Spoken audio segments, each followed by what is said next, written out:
Hello guys, this is brospro.com। हम आज बात करेंगे दुनिया की ऐसी अनसॉल्व मिस्ट्रीज के बारे में जो आपके रोंगटे खड़े कर देंगे। इस वीडियो में कुछ डरावनी तस्वीरें हैं, तो हम आपको रिक्वेस्ट करते हैं कि अगर किसी को दिल की बीमारी है तो वो इस वीडियो को यही बंद कर दे। The mystery of two Dutch girls. Lisanne Froon और क्रिस क्रेमस, ये दो डच लड़कियां पनामा में लैंग्वेज सीखने गई थी। वो वहाँ एक फैमिली के साथ रह रही थी। उनके गायब होने के कुछ समय पहले उन्होंने फेसबुक पे चेक इन किया था, जिसमें लिखा था कि वो वॉक के लिए फुकेट जा रही थी। उसी वक्त वो डिसअपियर हो गई। फिर उन्हें ढूंढने के लिए सर्च ऑपरेशन जारी किया गया और एविडेंस ढूंढने में शुरुआत हुई। सर्च ऑपरेशन में बैग मिला जिसमें मोबाइल पाया गया। डिसअपियर होने के तकरीबन 2 घंटे बाद उन्होंने 911 को 2 बार कॉल किया था। फ्रून का फ़ोन अप्रैल 5 को दोपहर 5 बजे डेड हो गया था और क्रिस के पास आईफोन था जो कि उसने बंद करके रखा था। 6 अप्रैल को क्रिस का आईफोन चालू किया गया जिस पे बहुत बार गलत पासवर्ड डाला था, जिससे ये पता चलता है कि क्रिस अपना मोबाइल इस्तेमाल नहीं कर रही थी। उसके बाद वो फ़ोन बहुत बार बंद चालू किया गया। आखिर 11 अप्रैल को सुबह 10:51 को फ़ोन चालू किया गया था, जो कि 1 घंटा चालू ही था और उसके बाद बंद हो गया। उस बैग में कैमरा भी मिला जिससे डिसअपियर होने के बाद की 90 से ज़्यादा पिक्चर्स है, जिसमें 4 घंटे में 90 पिक्स निकाले गए थे जो कि नॉर्मल थे। उनमें से कई फ़ोटोज़ रात के निकाले गए थे।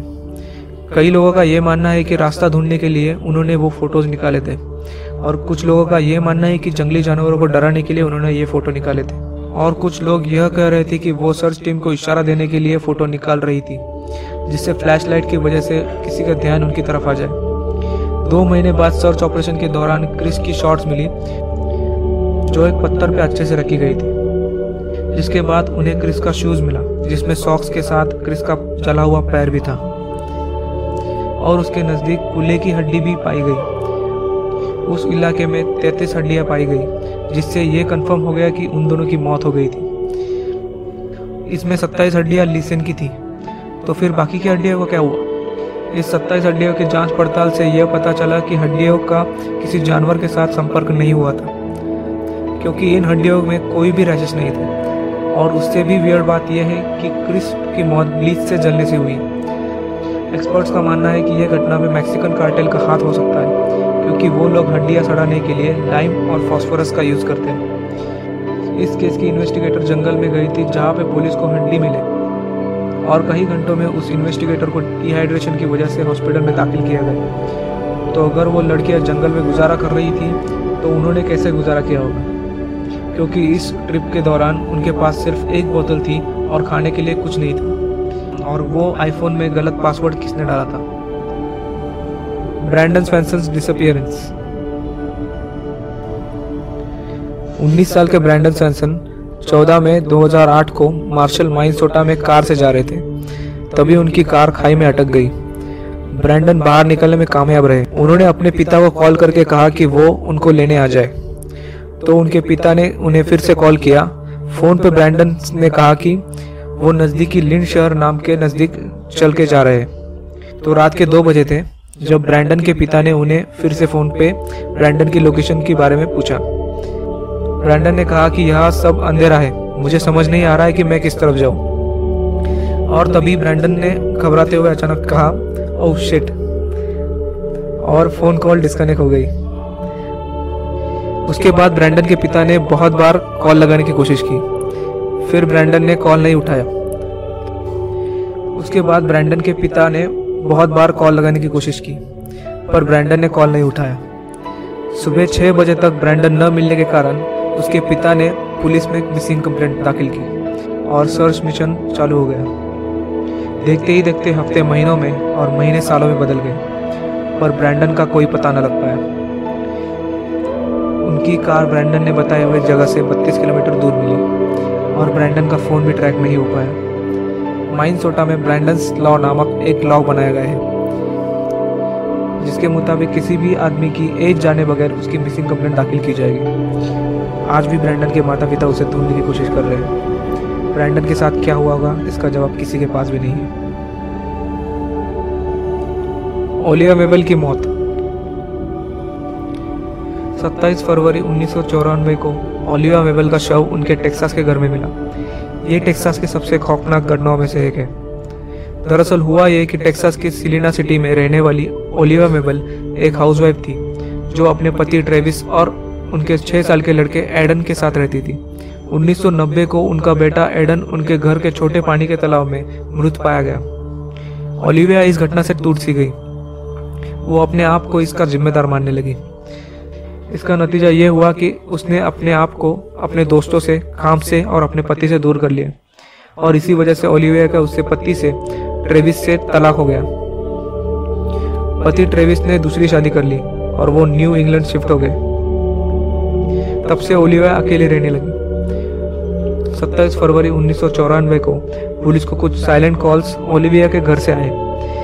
वहां पहुंचने के बाद पुलिस ने पाया कि ओलिविया की लाश रॉकिंग चेयर पे थी। दिल के दौरे से उनकी मौत हो गई थी।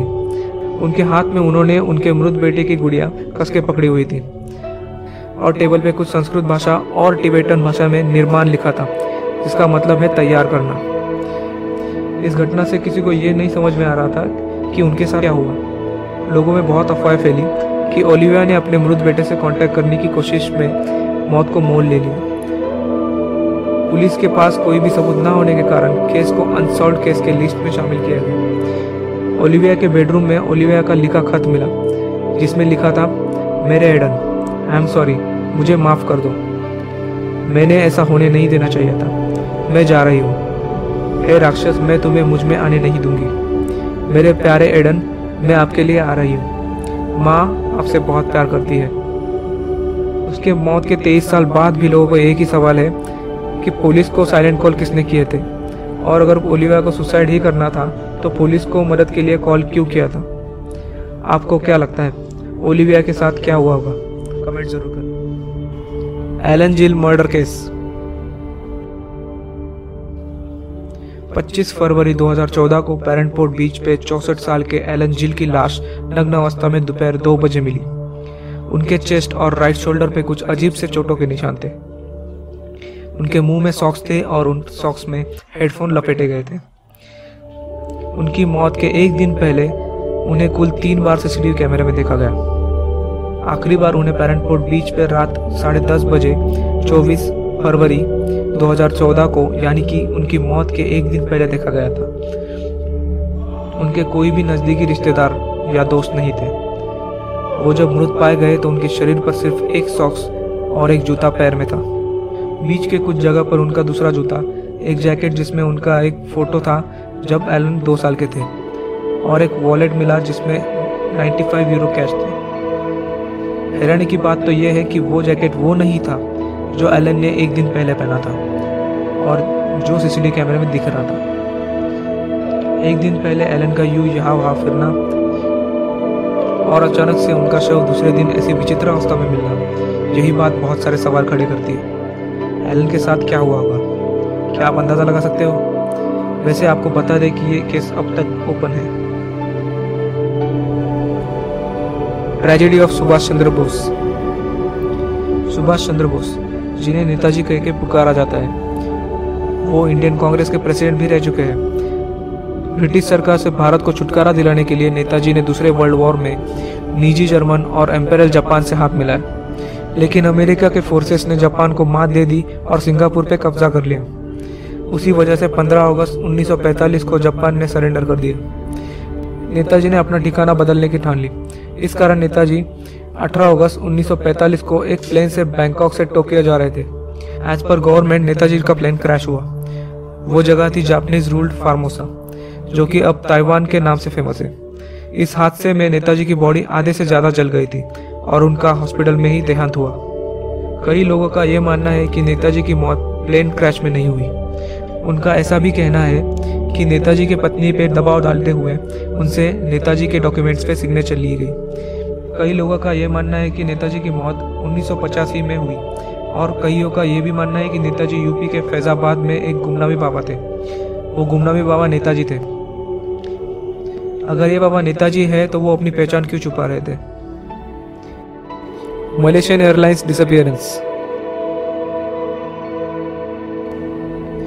मलेशिया एयरलाइंस 370 फ्लाइट की उड़ान मलेशिया से चीन तक हुई थी।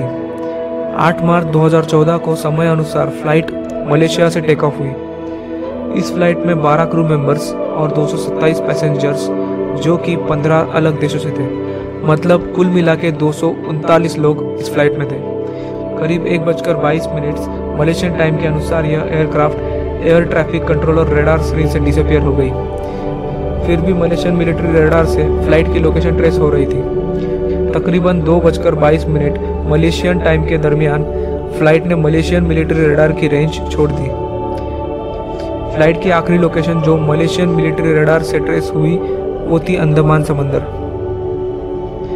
फ्लाइट की बीजिंग अराइवल टाइम के 1 घंटे बाद मलेशियन एयरलाइंस ने 7:24 मलेशियन टाइम पर मीडिया पे बताया कि एटीसी का मलेशियन एयरलाइंस 370 से कोई संपर्क नहीं हो रहा है, फ्लाइट खो गई है और गवर्नमेंट ने सर्च एंड रेस्क्यू ऑपरेशन की शुरुआत की। फ्लाइट खो जाने के बाद कई सारी सैटेलाइट इमेजेस वायरल हुई।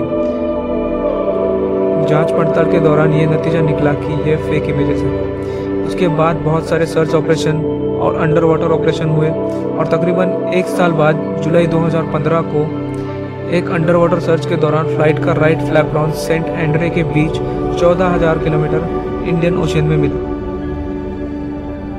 पर आखिर में सवाल ये उठा है कि मलेशियन एयरलाइंस 370 के साथ क्या हुआ था और बाकी के अवशेष कहाँ हैं? इतनी एडवांस टेक्नोलॉजी होने के बावजूद भी कोई फ्लाइट 1 साल तक मिस्टीरियस कैसे रह सकती है? सब्सक्राइब करना ना भूलें। Press the bell icon to get notification from our upcoming videos. Comment करके हमें अपकमिंग वीडियोस के टॉपिक सजेस्ट कीजिए क्योंकि हम ऐसे ही और वीडियोस आपके लिए हमेशा लाते रहेंगे।